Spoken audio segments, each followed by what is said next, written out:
ಗಿಳಿಯಾರವರೇ 2 ದಿನಗಳ ಹಿಂದೆ ನಾವೊಂದು ಮಹಾಭಾರತ ಕಾರ್ಯಕ್ರಮದಲ್ಲಿ ಚರ್ಚೆ ಮಾಡಿದ್ವಿ. ಅಂದ್ರೆ ಹೋರಾಟಗಾರರು ಅಂತ ಅನ್ಕೊಂಡು ಬಂದವರ ಅಸಲಿಯತ್ತು ಬಯಲಾಗ್ತಾ ಬರ್ತಾ ಇದ್ದ ಹಾಗೆ ಈಗ ಹೊಸದೊಂದು ರೀತಿಯ ಹೋರಾಟ ಶುರುವಾಗ್ತಿದೆ. ಧರ್ಮಯುದ್ಧ, ಧರ್ಮಸ್ಥಳವನ್ನು ಉಳಿಸ್ಲಿಕ್ಕೋಸ್ಕರ ರ್ಯಾಲಿ. ಈಗ ಯಾವಾಗ ಇವ್ರು ಹೇಳ್ತಿರೋದೆಲ್ಲ ಕಟ್ಟುಕತೆ ಅನ್ನೋದು ದಾಖಲೆ ಸಮೇತ ಪ್ರೂವ್ ಆಗ್ತಾ ಬಂತೋ, ಸಾಕ್ಷ್ಯ ಸಮೇತ ಪ್ರೂವ್ ಆಗ್ತಾ ಬಂತೋ, ಕ್ರೆಡಿಟ್ ಪಡ್ಕೊಳ್ಳಿಕ್ಕೆ ರಾಜಕೀಯ ಪಕ್ಷಗಳು ಮುಂದಾಗ್ತಿದೆ ಸರ್. ಅಸಲಿ ಕ್ರೆಡಿಟ್ ಹೋಗಬೇಕಾಗಿರೋದು ಬಹುಶಃ ನಿಮ್ಮಂಥವ್ರಿಗೆ, ಕೀರ್ತಿ ಅಂತವ್ರಿಗೆ. ಡೇ 1 ಮೊದಲ ದಿನದಿಂದ ಯಾವಾಗ ಯಾರ ಬೆಂಬಲವೂ ಸಿಗಲಿಲ್ಲ ಆ ದಿನದಿಂದಲೂ ಕೂಡ ಇದೆಲ್ಲ ಸುಳ್ಳು ಅಂತ ಹೇಳ್ತಾ ಬಂದಿದ್ದ ನಿಮಗೆ. ಬಟ್ ಕ್ರೆಡಿಟ್ ವಾರ್ ಪಾಲಿಟಿಕ್ಸ್ ಇಲ್ಲೂ ನಿಲ್ಲಿಲ್ಲ. ಈಗ ಕ್ರೆಡಿಟ್ ನೋಡಿ, ಇದು ಧರ್ಮಸ್ಥಳದ ಪರವಾಗಿ ಕೆಲಸ ಮಾಡುವಂತಹ, ಅದು ಧರ್ಮಸ್ಥಳದ ಪರವಾಗಿ ಹೋರಾಟ ಮಾಡುವಂಥ ಅವಕಾಶ ಎಲ್ರಿಗೂ ಸಿಗಲ್ಲ. ಈ ಸಂದರ್ಭ ಸೃಷ್ಟಿಯಾಗಿದೆ ಅಷ್ಟೇ. ಇದಕ್ಕೆ ನಾನು ಮಹೇಶ್ ಶೆಟ್ಟಿ ತಿಮ್ರೋಡಿಗೆ ಥ್ಯಾಂಕ್ಸ್ ಹೇಳಬೇಕು, ಗಿರೀಶ್ ಮಟ್ಟಣ್ಣಂಗೆ ಥ್ಯಾಂಕ್ಸ್ ಹೇಳಬೇಕು, ಆ ರೀತಿಯಲ್ಲಿ ಮೊಹಮ್ಮದ್ ಸಮೀರ್ ಮುಲ್ಲಂಗೆ ಥ್ಯಾಂಕ್ಸ್ ಹೇಳಬೇಕು. ಕ್ರೆಡಿಟ್ ತಗೊಳ್ಳೋದು, ಇದನ್ನ ರಾಜಕಾರಣ ಮಾಡೋದು ತೀರಾ ಅಸಹ್ಯಕಾರಿಯಾದಂಥ ಬೆಳವಣಿಗೆ. ನಾನು ಅದನ್ನು ಪ್ರಶ್ನೆ ಮಾಡ್ತೇನೆ. ಯಾಕಂದರೆ ರಾಜಕಾರಣಿಗಳಿದ್ದವರು ಆ ಮೂಲದಲ್ಲೇ ಈ ಧರ್ಮಸ್ಥಳದ ಬಗ್ಗೆನೂ ಅಪಪ್ರಚಾರ ಆಗ್ತಿರೋ ಸಂದರ್ಭದಲ್ಲಿ ಇವರು ಫೈಟ್ ಮಾಡಿದರೆ, ಅಥವಾ ಸರಿಯಾಗಿ SIT ತನಿಖೆಗೆ ಇಟ್ಟಾಗ ಮೀಡಿಯಾ ಟ್ರಯಲನ್ನು ನಿರ್ಬಂಧಿಸಬೇಕು, ಯೂಟ್ಯೂಬರ್ಸು ಮಾತಾಡಬಾರ್ದು. ಮೇನ್ ಸ್ಟ್ರೀಮ್ ಮೀಡಿಯಾದವರಿಗೆ ಒಂದು ಎಥಿಕ್ಸ್ ಇರ್ತದೆ, ಅವರಿಗೆ ಒಂದು ಲೈಸೆನ್ಸ್ ಇಟ್ಕೊಂಡು ಕೂತ್ಕೊಂಡಿರ್ತಾರೆ, ಅವರು ಉತ್ತರದಾಯಿಗಳು. ಇವರು ಯೂಟ್ಯೂಬರು ಫೇಸ್ಬುಕ್ ಲೈವ್ ಮಾಡಿಕೊಂಡು ಯಾರ್ಯಾರು ಇವರಿಗೆ 12 ಅಸ್ಥಿಪಂಜರ ಸಿಕ್ತು, ಗೋಡಿಗಟ್ಲೆ ಅಸ್ಥಿಪಂಜರ ಅಂತೇಳಿ ಇದನ್ನೆಲ್ಲ ರಾಜಕಾರಣಿಗಳು ನೋಡ್ತಾನೆ ಎಂಜಾಯ್ ಮಾಡ್ತಾ ಕೂತ್ಕೊಂಡ್ರು. ನಿಮಗೆ ಫಸ್ಟು ಫೇಸ್ಬುಕ್ಕಲ್ಲಿ ನಾನು ಒಂದು ಪೋಸ್ಟ್ ಹಾಕಿದ್ದೆ, ಯಾವ ಕರಾವಳಿಯ ಏನು ಐಡಿಯಾಲಜಿ ಮೇಲೆ ರಾಜಕಾರಣ ಮಾಡ್ತಿರುವ ರಾಜಕಾರಣಿಗಳು ಯಾರು ಈಗ ಮಾತಾಡ್ತಾ ಇಲ್ಲ ಯಾಕೆ ಅಂತ ಹೇಳಿದಾಗ, ಆ ದಿವಸದಿಂದ ಬಿಜೆಪಿಯವರು ಮಾತಾಡಕ್ಕೆ ಶುರು ಮಾಡಿದ್ರು ನನ್ನ ಅನಿಸಿಕೆ ಪ್ರಕಾರ. ಈಗ ಇದನ್ನ ರಾಜಕೀಯ ಕೆಲವರು ಪ್ರಶ್ನೆ ಕೇಳ್ತಿದ್ದಾರೆ ಸರ್, ನಿಮಗೆ ಕೇಳಿ ಅಂತ ಕೂಡ ನನಗೆ ಮೆಸೇಜ್ ಕಳಿಸಿದ್ದಾರೆ. ನೀವೊಬ್ಬ ಪತ್ರಕರ್ತರಾಗಿ ಒನ್ ಸೈಡ್ ಆಗಿ ಯಾಕೆ ಮಾತನಾಡ್ತಿದ್ದೀರಿ? ನೀವು ಕೂಡ ನಾಳೆ ಯಾವ್ದಾದ್ರು ರಾಜಕೀಯ ಪಕ್ಷದಲ್ಲಿ ದಕ್ಷಿಣ ಕನ್ನಡ ಭಾಗದಲ್ಲಿ ಸ್ಥಾನಮಾನ ಗಿಟ್ಟಿಸ್ಕೊಳ್ಳೋ ಪ್ರಯತ್ನವಾಗಿ ಏನಾದ್ರೂ ಹೀಗೆ ಮಾತನಾಡ್ತಿದ್ದೀರಾ? ನನಗೆ ಯಾರು ಸ್ಥಾನಮಾನವನ್ನ ಗಿಫ್ಟ್ ಆಗಿ ಕೊಡೋದು ಬೇಡ, ನನಗೆ ಆ ಚಪಲನೂ ಇಲ್ಲ. ನಾನು ಹಾಲಾಡಿ ಶ್ರೀನಿವಾಸ್ ಶೆಟ್ಟಿ ಅವರ ಚುನಾವಣೆಗಳಲ್ಲಿ ಅವರ ಸಿದ್ಧಾಂತ, ಅವರ ಬದ್ಧತೆ, ಅವರ ಒಳ್ಳೆತನಕ್ಕೆ, ಅವರ ಆದರ್ಶಕ್ಕೆ ಸೋತು ಅವರ ಪರವಾಗಿ ಕೆಲಸ ಮಾಡಿದ್ದೀನಿ. ಅವರು ಪ್ರತಿನಿಧಿಸಿದಂಥ ಪಕ್ಷದ ಧ್ವಜ ಹಿಡಿದಿದ್ದೀನಿ. ಬೇಸಿಕಲಿ ನಾನು ಕೂಡ ಸಂಘ ಪರಿವಾರದಲ್ಲಿ ಸ್ವಯಂ ಸೇವಕನಾಗಿ ಬಂದವನು. ನನ್ನ ಐಡಿಯಾಲಜಿ ಬಲಪಂಥವನ್ನ ಗಟ್ಟಿಯಾಗಿ ಪ್ರತಿಪಾದಿಸೋದು. ನನ್ನ ಪ್ರಶ್ನೆ ಉದ್ದೇಶ ಅಷ್ಟೇ, ನೀವು ಕೂಡ ಕ್ರೆಡಿಟ್ ತಗೊಳಕ್ ಹೋಗಬಾರ್ದು ಮುಂದಿನ ದಿನದಲ್ಲಿ. ಇಲ್ಲಿ ಗುರಿಯೇ ನಾಯಕನಾಗಬೇಕೆ ಹೊರತು ಕ್ರೆಡಿಟ್ ತಗೊಳ್ಳೋ ಪ್ರಶ್ನೆನೇ ಇಲ್ಲ. ಏನಕ್ಕೆ ತಗೊಳ್ಬೇಕು? ನೀವು ಪತ್ರಕರ್ತನಾಗಿ ಒನ್ ಸೈಡ್ ಸ್ಟ್ಯಾಂಡ್ ಅಲ್ಲ, ಪತ್ರಕರ್ತನಾಗಿ ಸತ್ಯದ ಪರ ಇರೋದು. ಈಗ ಸತ್ಯದ ಪರ ಇರೋದು ಪತ್ರಕರ್ತರಷ್ಟೇ, ಇನ್ನೇನಿಲ್ಲ. ಹೇಳಿ ಮೇಡಮ್. ಅಲ್ಲ, ನಾನು ಹೇಳೋದು ಇಲ್ಲಿ ಫ್ಯಾಕ್ಟ್. ನಾನು ಸಂದರ್ಭಾನುಸಾರವಾಗಿ ನಾನು ಏನು ಕೇಸರಿ ಧ್ವಜವನ್ನು ಬಳಸ್ತೀನಿ, ಭಗವದ್ ಧ್ವಜವನ್ನು ಬಳಸ್ತೀನಿ, ಅಥವಾ ಬಲಪಂಥೀಯ ವಿಚಾರವನ್ನು ಪ್ರತಿಪಾದನೆ ಮಾಡ್ತೀನಿ ಅಂತ ಹೇಳಿದ ತಕ್ಷಣ ಅದು ರಾಜಕಾರಣಕ್ಕೆ ಒದಗು ತಳಕು ಹಾಕ್ಬೇಕಂತೇನಿಲ್ಲ, ಧರ್ಮ ಅದು. ಆದರೆ ಈ ಪ್ರಕರಣವನ್ನು ನೋಡಿದರೆ, ನಾನು ಹೇಳಿದ್ದು ಸುಳ್ಳಾದರೆ, ಯಾವುದಾದ್ರೂ ಸುಳ್ಳನ್ನು ಹೇಳಿದರೆ, ನಾನು ಡೇ 1 ಇಂದ ಹೇಳ್ತಾನೆ ಬಂದಿದ್ದೀನಿ. ನಿಮ್ಮದೇ ಮೀಡಿಯಾದಲ್ಲಿ ಅವ್ರನ್ನ ಕರೆದಿದ್ದಾರೆ, ಬಹಿರಂಗವಾಗಿ ಬನ್ನಿ. ವಸಂತ್ ಗಿಳಿಯರ್ ನನ್ನ ಹತ್ರ ಕೇಳಿದ್ರು ಬರ್ತೀರಾ ಅಂತ. ಯಾವ ರಾತ್ರಿ ಬೇಕಾದ್ರೆ ನಾನು ಹೇಳಿಸಿ ಕೇಳಿ ನಾನು ಬರ್ತೀನಿ.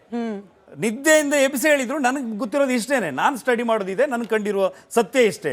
ಅವನು ಯಾವುದೋ ಯೂಟ್ಯೂಬರ್ ಬಗ್ಗೆ ಹೇಳಿದೆ, ಥರ್ಡ್ ಐ ಯಾರು, ಅವನು ದಿನಕ್ಕೊಂದೊಂದು ಸುಳ್ಳು ಹೇಳ್ತಿದ್ದ ಕಾಲದಲ್ಲಿ ಅವನಿಗೂ ಮಾತಾಡಿದ್ದೀನಿ ನಾನು.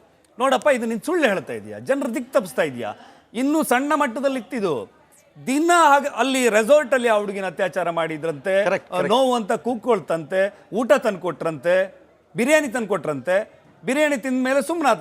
ಯಾವುದಾದ್ರು ನಾನು ಕಾಮನ್ ಆಗಿ ಅವನಿಗೆ ಕೇಳಿದೆ, ಅತ್ಯಾಚಾರ ಕರ್ಕೊಂಡೋದ್ ಮಗುನ ಬಿರಿಯಾನಿ ಕೊಟ್ರೆ ತಿನ್ನತ್ತೇನಯ್ಯ ನೀನು ಕೇಳಿದೆ, ಅವನದ್ರ ಉತ್ತರ ಇಲ್ಲ. ಈ ಥರ ಮಾಡೋದನ್ನ ನಾನು ಖಂಡಿಸ್ಕೊಂಡು ಬಂದವನು. ಈ ಹೋರಾಟಗಾರರು ಅಂತ ಕರ್ಕೊಂಡವ್ರು ಇದ್ದಾರಲ್ಲ, ಇವರಿಗೆ ಇದ್ದದ್ದು ಯಾರಿಗೂ ನ್ಯಾಯ ಕೊಡಿಸೋದಲ್ಲ. ನಮ್ಮ ಕರ್ನಾಟಕದ ಮಹಾಜನತೆಗೆ ಹೇಳೋದು, ಇವರಿಗಿದ್ದದ್ದು ಧರ್ಮಸ್ಥಳವನ್ನು ಟಾರ್ಗೆಟ್ ಮಾಡೋದು. ಇವರ ಗುರಿ ಧರ್ಮಸ್ಥಳ ಆಗಿತ್ತು. 12 ವರ್ಷಕ್ಕೊಂದ್ಸಲ ನಮ್ಮಲ್ಲಿ ಬ್ರಹ್ಮಕಲಶೋತ್ಸವ ಆಗ್ತದೆ ನಮ್ಮ ದೇವಸ್ಥಾನಗಳಲ್ಲಿ. ದೇವರ ವರ ಫಲಿಸ್ಲಿಕ್ಕೆ 12 ವರ್ಷ ಕಾಯಬೇಕು ಅಂತಿದೆ. ಈಗ ಅಣ್ಣಪ್ಪ ತನ್ನ ಸ್ವರೂಪವನ್ನು ವ್ಯಕ್ತಗೊಳಿಸ್ಲಿಕ್ಕೆ 12 ವರ್ಷ ಕಳೆದಿದೆ. ಇದು ಶುರು, ಇದು ಅಂತ್ಯ ಅಲ್ಲ. ಇದರ ಹಿಂದೆ ಷಡ್ಯಂತ್ರವನ್ನ ಮಾಡಿದವರು ಯಾರ್ಯಾರಿದ್ದಾರೆ ಎಲ್ಲರೂ ಸರ್ವನಾಶ ಆಗಿ ಹೋಗ್ತಾರೆ. ನಿಮಗೆ ಕಾನೂನು ಕೊಡುವ ಶಿಕ್ಷೆ ಬಹಳ ಸಣ್ಣದು. ದೇವರಾದ್ರೂ ಕ್ಷಮಿಸಬಹುದು, ದೈವ ಕ್ಷಮಿಸೋದಿಲ್ಲ. ಮಂಜುನಾಥ ಸ್ವಾಮಿ ಕ್ಷಮಿಸಬಹುದು, ಅಣ್ಣಪ್ಪ ಕ್ಷಮಿಸೋದಿಲ್ಲ. ಅಣ್ಣಪ್ಪ ಕೊಡುವ ಶಿಕ್ಷೆ ಶುರುವಾಗಿದೆ. ನೀವು ಏನೇನು ಹೇಳಿದಿರಿ, ನಿಮ್ಮ ಕುಟುಂಬ ವಂಶ ಕೂಡ ಇದೆ. ಒಂದು ಬ್ರೇಕಿಂಗ್ ಅಪ್ಡೇಟ್ ಇದೆ, ಅದನ್ನ ಗಮನಿಸ್ತಾ ಚರ್ಚೆ ನಾನು ಮುಂದುವರಿಸ್ತೀನಿ. ಬ್ರೇಕಿಂಗ್ ಅಪ್ಡೇಟ್ ಸ್ಕ್ರೀನ್ ಮೇಲೆ. ಲ್ಯಾಬ್ನಿಂದ ತಂದ ಬುರುಡಿಗೆ ಚಿನ್ನಯ್ಯನಿಗೆ ಉರುಳಾಯ್ತಾ, ಇದನ್ನು ಹೇಳಿದ್ರು ಕೀರ್ತಿ ಅವರು. ಅರ್ನಬ್ ಗೋಸ್ವಾಮಿ ಅವರು ಇಂಗ್ಲಿಷ್ ಮೀಡಿಯಾದಲ್ಲಿ ಕುತ್ಕೊಂಡು ಹೇಳಿದ್ರು 500 ರೂಪಾಯಿ ಕೊಟ್ಟರೆ ನನಗೂ ಸಿಗುತ್ತೆ ಅಂತ. ಫೈಬರ್ ಬುರುಡೆ ಅನಾಟಮಿ ಬುರುಡೆ ತಂದು ರೂಪಿಸಿದ್ರ ಷಡ್ಯಂತ್ರ ಅನುಮಾನ ಇದೆ. ನಾನು ಮತ್ತೆ ಹೇಳ್ತಿದ್ದೀನಿ, ಮೀಡಿಯಾ ಟ್ರಯಲ್ ಮಾಡ್ತಿಲ್ಲ, ನಮಗ್ ಸಿಕ್ಕ ಮಾಹಿತಿ ಎಲ್ಲ ಸತ್ಯ ಅಂತ ಕೂಡ ನಾವು ಹೇಳ್ತಿಲ್ಲ. ಹಿಂಗೊಂದು ಸುದ್ದಿ ಬಂದಿದೆ, ವೀಕ್ಷಕರೇ ಪರಾಮರ್ಶಿಸಿ ಇದನ್ನ.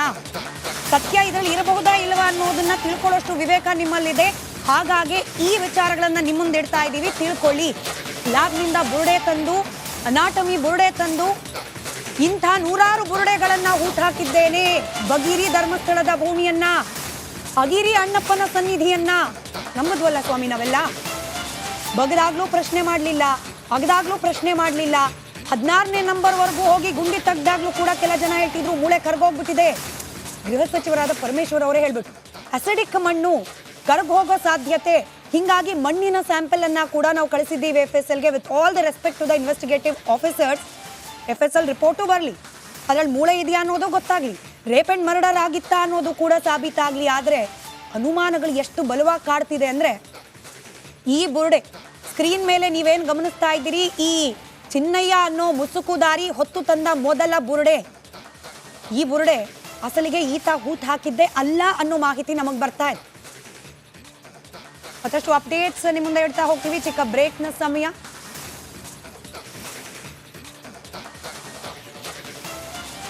ಒಂದು ಬ್ರೇಕಿಂಗ್ ಅಪ್ಡೇಟ್ ಇದೆ, ಅದನ್ನ ಗಮನಿಸ್ತಾ ಚರ್ಚೆ ನಾನು ಮುಂದುವರಿಸ್ತೀನಿ. ಬ್ರೇಕಿಂಗ್ ಅಪ್ಡೇಟ್ ಸ್ಕ್ರೀನ್ ಮೇಲೆ, ಲ್ಯಾಬ್ನಿಂದ ತಂದ ಬುರುಡೆಯೇ ಚಿನ್ನಯ್ಯನಿಗೆ ಉರುಳಾಯ್ತಾ, ಇದನ್ನು ಹೇಳಿದ್ರು ಕೀರ್ತಿ ಅವರು.